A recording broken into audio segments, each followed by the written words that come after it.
Futurama took on Squid Game and it was really good. Let's talk about it. Let the game begin!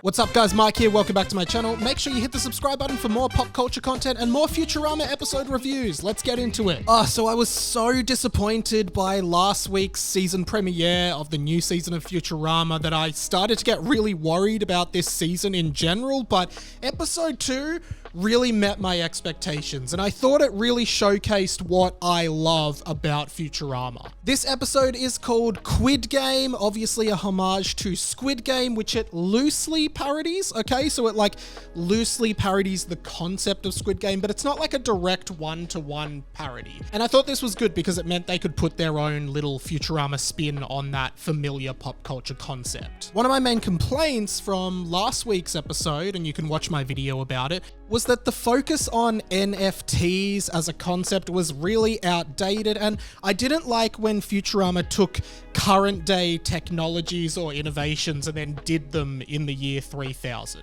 I can, however, get around Futurama parodying current day popular culture, and I think that's something they've done really successfully in the past. And Squid Game, of course, is one of the most groundbreaking television shows of the last decade, probably of the 21st century. It was incredibly well received, and rightly so. It's a fantastic TV show. And the episode starts with the Planet Express crew amongst a bunch of recurring cast members like fan favorite Zap Brannigan, as well as Scruffy and like the gas station people. I'm Scruffy, the janitor. Get together on the Planet Express ship for a surprise birthday for Fry. We got a code 99. Birthday boy unresponsive. They end up crash landing on an alien planet that ends up being at least occupied by these 3 Squid Game style aliens. They're also wearing masks like the rich Americans that end up being the ones that are behind the Squid Games in the actual Squid Game. What a shame.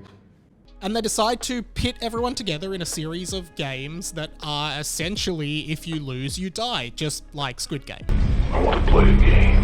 Now, the whole episode exists as this framing flashback to back in the 90s when Fry is a kid and is having his birthday party then. I've got to say, one of my favorite type of Futurama episodes are flashback to Fry's time in the 20th century. I think at the core of this show, even though it's a wacky sci-fi comedy, it's sometimes important to remember and get perspective on the fact that Fry is like a young guy who literally got frozen and time traveled to the year 3000 and never saw any of his family again. That's why 3 of the hardest hitting episodes for me and most of the fan base are Jurassic Bark, where we find out about Fry's relationship with his dog. Poor little guy. You look like you haven't eaten in a month.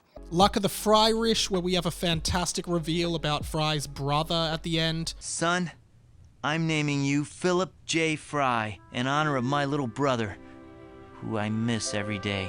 As well as the more recent Game of Tones, which is a fantastic exploration of Fry's relationship with his mother. Is it really you?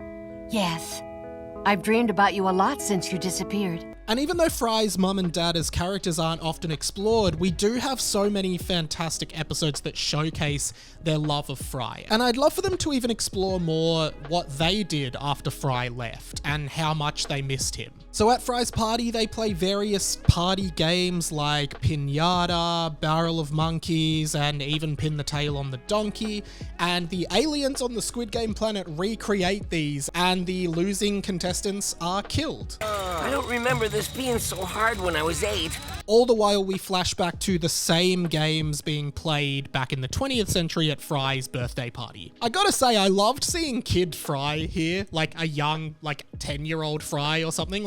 I don't think we've seen Fry at this age before. I could be wrong, but I just love this design of little Fry. I hope my grandma is proud of me down in hell. We also see the return of the character Josh Gedgie, which is a great one-off character that we've had in the past. And I also noticed that one of Fry's friends was called Bartholomew, and I wondered if that was just a little nod to Bart Simpson. Come along, Bort. Are you talking to me? No, my son is also named Bort. There are a lot of funny moments in this episode, but one of my favorites was definitely when Fry had to blow out all of the candles, and each candle represented one of the remaining characters. And the only candle he doesn't blow out was Dr. Zoidberg, who unfortunately gets killed. I just thought that was great, and I love any Dr. Zoidberg moments. Oh, look! He's still blowing somehow. It's going out.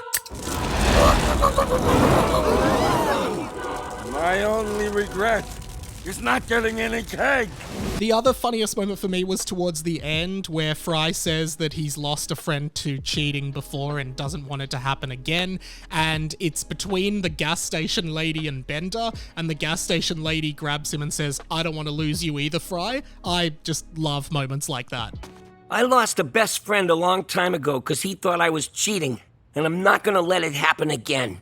I don't want to lose you either, Fry. And I did really enjoy this episode, and I kind of thought it was going to go in a certain direction, but I actually got proven wrong, and I'm not sure how I felt about the finale. Of course, Futurama is the master of these sad, sentimental finales, like that iconic moment in Jurassic Park, that iconic moment in Luck of the Fryrish, very great at doing those more sentimental moments. And I could tell that this was leading towards one of those moments. Towards the beginning of the episode, we see Fry in the 20th century explaining to his dad that he's no good at games and doesn't want to have a game-themed party. I'm not very good at games, Dad. I don't want to lose on my birthday. And we find out at the end that Fry won all the games because his mum was essentially helping him win. She wanted to make it a memorable birthday for him, and she wanted him to succeed and feel good because she loves it. And I think that's great, but to me, the whole episode felt like it was building to Fry's dad being that character, not his mum. I don't think his mum even spoke in the episode before then, and his dad was definitely like the more present character in the episode. So it kind of felt cheap to kind of take that away from Mr. Fry and just palm it off to Mrs. Fry.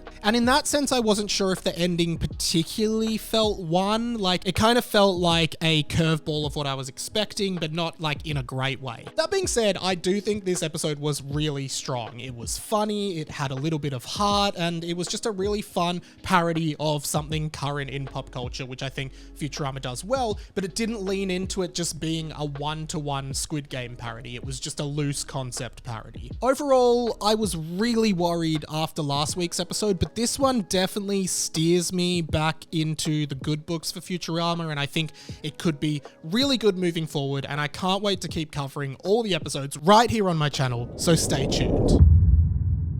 Whew, thank you so much for watching, guys. I hope you're enjoying Futurama. What did you think of this episode? Let me know down in the comments. And also, let me know what you thought about the twist at the end, that it was Fry's mum helping him. Like, I thought it was being set up so much that it would be the dad, but maybe I'm wrong. While you're here, I'd love for you to check out a bunch of my other videos. I also do stuff like this on South Park episodes. There's a bunch of other Futurama episodes and just general pop culture pretty much 3 times a week at the moment, and it's going really well. So hit the subscribe button, comment, do all the things, thumbs up. And if you really want to help me out, I have a Patreon. It's patreon.com/RadioMike. Any money you can spare if you enjoy my content. I would love for you to chuck a couple dollars my way and listen to my podcast, 20th Century Boy.